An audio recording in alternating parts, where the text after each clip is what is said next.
So the first thing I would like to do is go through there is a basic difference between the way that the Radzyner Rebbe determined that the cuttlefish is the Techeiles, is the Chilazon of the Techeiles, to the way that we today know that the Murex trunculus is the Techeiles. It's totally by a totally different method of learning, and the method that we have today is mechayev, it's conclusive, and it doesn't leave any room for doubt. Not so by the Chilazon of the Radzyner, as we will discuss. And then I will actually get into what the rayas are, that the Murex trunculus is the Chilazon of the Techeiles. And then there's another element which I think is very important, and that is that some people feel that, it's very hard to put on Techeiles, when we live in a society with other people and we try to conform, as I mentioned earlier. So, there are a lot of mitzvahs that we can be mahada. There's a hiddah mitzvah. I can make more mehidadik tefillin, and I could have a mehidadik liliv and esrig. When it comes to tzitzis, I'm not going to do the most mehid. I'll be yoitze with kusher tzitzis that are luvon, and I'm not going to do the hiddah of Techeiles. So obviously, that seems to be missing a very important piece of information, and that is that the chiyuv of wearing Techeiles, it's a chiyuv guma. It's not optional. It's a requirement. Just like if a person doesn't wear tzitzis altogether, he's being mevatel mitzvah sesa. The same way if a person doesn't wear Techeiles, he's being mevatel mitzvah sesa, just the same. And we don't have the option to say that we would rather abstain. We would rather not be of the Techeiles wearers. So that's something I'll get into a little bit just to show that that's the way it is. And then we'll try to go through some of the kashas that people ask. And then there's an issue of misoyre, where some people say that we can only be mekayim a mitzvah if it's been passed on to us in a traditional way from generation to generation, whereas this mitzvah is something that we rediscovered on our own. So that's not mechayev us. We'll get into that discussion. And with that, I don't think we'll get into anything more, even though there are other things to talk about. But I think that'll be pretty much the discussion for today. So the first thing is the Radzyner Techeiles. So let's start with this. We have one source in Chazal which tells us what the tzitzis has to be made, the Techeiles has to be made of. And it says, Techeiles einik shayre eile min hachaluzon. The Techeiles is only kusha if it is made of the Chilazon. Also, shalom and Chilazon psila. If it's not the Chilazon, it's pusel, it's not kusha Techeiles. So what is a Chilazon? That's the question. So you have a Gemur Menuchas brings a braise. Chilazon zei gifoy doime liyom, ibriyusoy doime ledog, va'oyle echad l'shivim shuna, v'dumoy tzoyvim Techeiles, lefichach dumov meribben. This Chilazon, the Chilazon, its gif, its body, resembles the yam, it resembles the sea. It's briyusoy, which I suppose it means its physique somehow, resembles a fish. It emerges once in 70 years.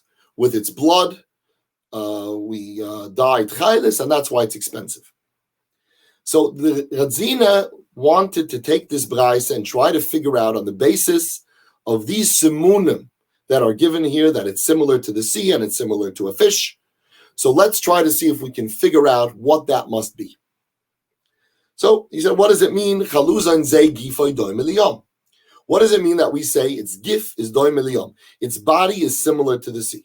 So Rashi says it means mare gifoy, the appearance of its gif is doime to the sea. The word appearance could mean color. It doesn't necessarily mean color. But the Radzyner said that it means mare gifoy hi mare Techeiles. The color of its body is the color of the Techeiles. And then he said that the cuttlefish has that color, so that means that it's the cuttlefish. Now, I'll say that the Gedolim of his time did not find this to be any conclusive evidence that it is the cuttlefish. First of all, if anyone knows anything about the cuttlefish, it's not blue. It could turn blue because it has a feature that a lot of octopus types of creatures have. It's like a chameleon. It changes colors. It blends into its environment. It could look like the seabed. It could look like a coral reef. It could look like lots of things. And I guess sometimes it might turn blue. But that's not to say that it's color is generally blue. So b'chalal, the whole idea that he took this to mean that it's the cuttlefish is a bit hard to understand. But then, even if we would give him that given, naniach, that it's blue. So how many sea creatures would you say there are that are blue? I would say in the tens of thousands. I mean, there are millions of creatures in the sea. So how could this be a determining siman to show us what the Chilazon is? Then he went to the next thing that says in the Braise, that the Gemara brings, Briusoi doime ledog. So Rashi says, Tavn is the yiknoi. It's gestalt, it's physique. Really, it would seem that these are not necessarily given as simunim to identify the Chilazon for people who don't know what the Chilazon is.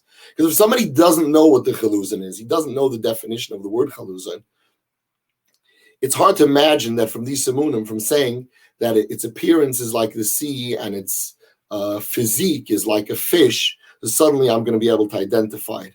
It would more seem maybe that the Braise had a different intention by saying these things. Maybe I give one idea, which is not necessarily the case, but it's just an idea. Maybe just like it says that the Techeiles is doime liyom, and the Techeiles itself looks like the sea because it's there to remind us that the sea is doime to the sky and the sky is doime to the kisa hakuved. So maybe the Braise wants to tell us that the actual gif of the Chilazon has that resemblance. It reminds us of the sea from beginning to end. So it's doime liyom. I guess it has a resemblance to the sea, maybe by the fact that it is in the sea, that it's a sea creature. So in that sense, it resembles the sea. Or maybe some other way that it resembles the sea. And, it's like a fish. So again, it's something that reminds us of the sea. I'm not saying that that's necessarily pshat, but it's, as far as I'm concerned, it's as good of a pshat as any other pshat that we have so far, where we try to say that these simunim are somehow going to help us figure out what it is when these simunim are so vague. But the Radzyner said that doime ledog means it's like a fish. So he says, Rakis besuroi v'hilichoi b'mayim al yidai snapirov, the softness of its flesh and the way it moves around in the water through its fins, doime ledog, is like a fish. Anyone who sees this interpretation kind of is left wondering, it's like a fish, it's soft like a fish, and it swims around like with fins. Like how did he conclude from that it means the cuttlefish? It's just not to be understood. Additionally, he says that there's a medrash that says on the pusik, it says Lebulis al moisaichem, your clothing didn't get used, it didn't get rubbed out, it didn't get worn all the time that we were in the midbar. And it says that the children, when they were young, they had clothing, and the clothing grew together with them. So the Medrash says it's like the shell of a Chilazon. It's like the clothing, like the house of a Chilazon. That just like the Chilazon, as it grows, its cloak grows with it. So the people in the midbar, as they grew, their clothing grew with them. So the Radzyner says that the cuttlefish has some sort of a skin, which is some sort of maybe a hardish type of skin, which grows along with the actual cuttlefish. Again, I don't understand what he means to say by this, because as far as I know, every organism's skin grows with it. But if we're going to say that it means, a snail, a murex snail, then it is well understood, because the shell of the snail seems like a doimim. It seems like an inanimate object, even though it does in fact grow, and it, obviously it has some life to it, like a bone. But the way it appears as though it's like a house, it's a shell, and you have a snail inside, which the snail can move around, and sometimes it goes almost completely out of its shell, and then it goes back in. It's like baisa, it's like its home. It's not like part of an organism that has a skin. And that's similar. That could be sometimes compared to clothing, that, to say that the clothing grew with the children, just like the shell of the Chilazon grows together with the actual slug that's inside the shell. And there are those that actually use this as some sort of a raya or a siman, that it means a snail, that it means a murex type of snail. But the Radzyner, who uses these kind of simunim to figure out and to conclude that it is the cuttlefish, is really hard to understand. Most likely because the cuttlefish was known to have a secretion of some sort of an ink. It was called the tint fish, which means the ink fish. So he figured that's probably the source of an ink, is probably the source of a dye. And therefore, he kind of, worked it through so that the simunim of Chazal should at least not contradict and maybe even indicate somewhat that it is the cuttlefish. But certainly, the Gedolos Manoi didn't see this as any conclusive evidence. They said it's a Hashura Ba'alma. It's nothing more than a guess to say that it's the cuttlefish. It could just likely be anything else.